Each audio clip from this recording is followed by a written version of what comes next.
in the end. With every successful new series, there's always bound to be games that try to imitate. The old saying goes as follows: often imitated, never duplicated. With Crazy Taxi being such a success, you had plenty of games over the years trying to recreate that lightning in a bottle. None of them ever really came close, though. We had Smashing Drive, but that was more of a 1v1 linear racing game in the vein of 18-wheeler American Pro Trucker, but with taxis. Another Sega arcade game I need to review at some point. We also had lesser known knockoffs like London Taxi Rush Hour. But today's entry takes us to the world of The Simpsons. The Simpsons had a plethora of games throughout the 90s when the show was at its peak.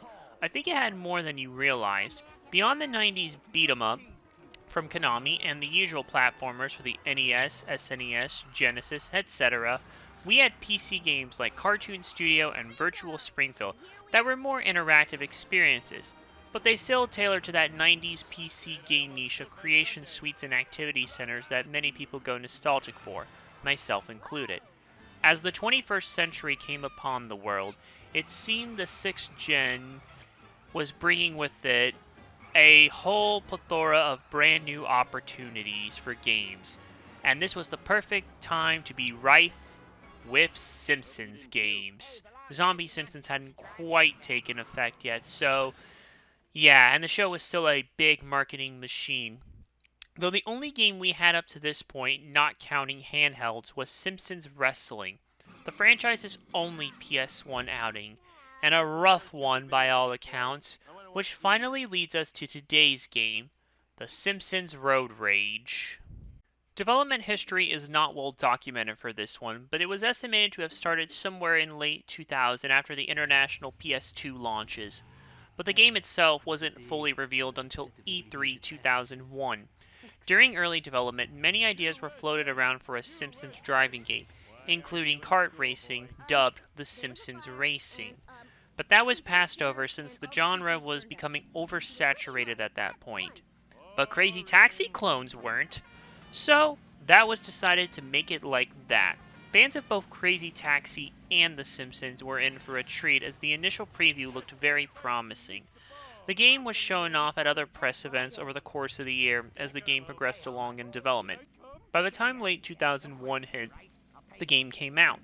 The Simpsons Road Rage was developed by Radical Entertainment and co-published by Fox Interactive and Electronic Arts. It was released on the PS2 on November 19, 2001 for North America, and 11 days later for PAL territories. The Xbox version released on December 1st, 2001 for North America, and March 22nd, 2002 for PAL territories. The GameCube version followed on December 19th, 2001 for North America, and May 17th, 2002 for PAL territories. The Simpsons Road Rage doesn't reinvent the wheel when it comes to this type of driving game, but it does have its moments for fans of the show and the original game that inspired it. There are three main modes of play in Simpsons Road Rage. Road Rage, which is the game's main mode. We have Sunday Drive, which is essentially a free roaming mode. You can drive on any unlocked course with any unlocked characters. No time limits, just drive around Springfield and pick up customers at your own leisure. I actually appreciate this here since Crazy Taxi never had any free roaming modes. Yes, I know cheats can essentially make it that, but it's not the same. You can't earn money in this mode, but it's nice to have it here for fun. The last big mode is the mission mode. This is similar to Crazy Box, Pyramid, and Crazy X. Though unlike those modes, each mission uses a different playable character, as opposed to being able to use any character/vehicle on any mission. There are 10 missions in total, and each one gives you a goal to complete. Usually knocking down a specific number of objects, getting to a specific place on time, while sometimes needing to avoid getting hit, and actually, that's kind of it.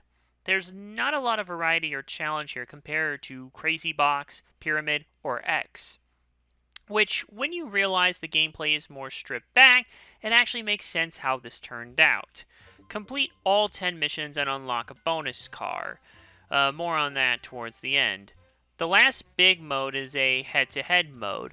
This will actually allow you and another player to roam around the map, compete and see who can get to a specific amount first. Play to 5,000, 10,000, or 15,000, with each fare being worth $1,000. This is actually similar to the multiplayer mode seen in Crazy Taxi Fare Wars, only there when you try to pick up as many passengers as you could within the time limit, as opposed to this. You can even steal another player's passenger by hitting their car with yours, something that originated in Road Rage.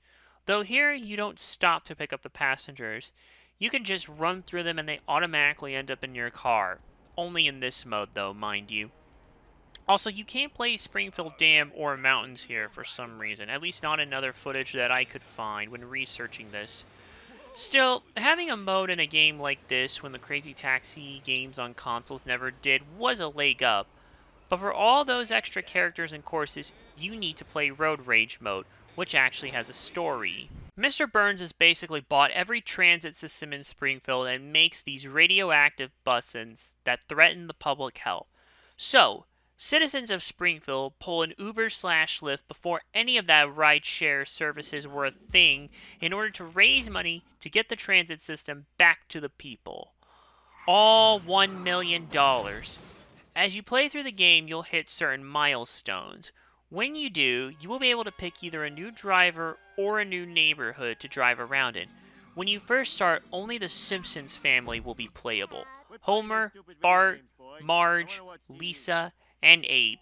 Unlockable characters include Willie, Krusty, Apu, Barney, Moe, Otto, Chief Wiggum, Flanders, Mr. Plowhomer, Reverend Lovejoy, Snake, and Professor Frink.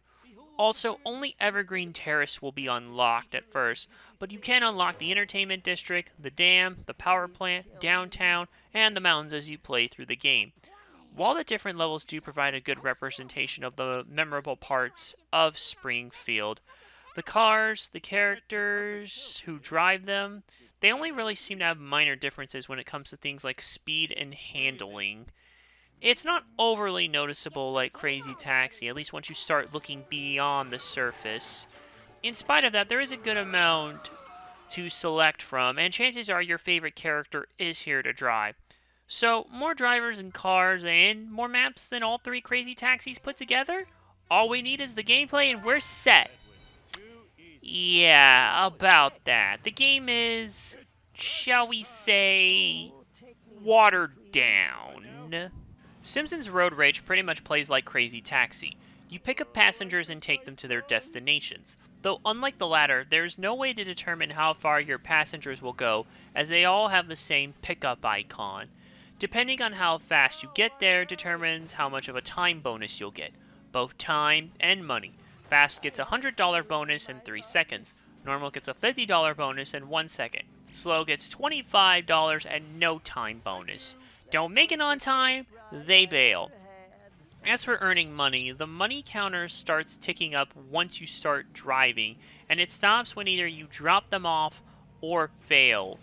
This is unlike Crazy Taxi, where you started with a base fare, and all the moves you did there between drifting, jumping, etc. would boost that counter. But here, none of that. Essentially, though, that's the only way to earn money. There are no moves like the Crazy Through, Drift, or Jump that will increase your money amount. Well, you can power slide, but it won't earn you more money. Essentially, the reward versus risk has been watered down because it also waters down the gameplay to just something simpler. It just does. And at times, though, the game will randomly give you one of 2 goals to complete for an additional bonus. A safe driver bonus that will reward you for getting to your destination on time without hitting a certain number of vehicles, or you can get a road rage bonus by hitting a certain number of objects. Cars don't count. These were the types of side missions teased in Crazy Taxi 2's build-up that never ended up happening, but it's nice to see them here.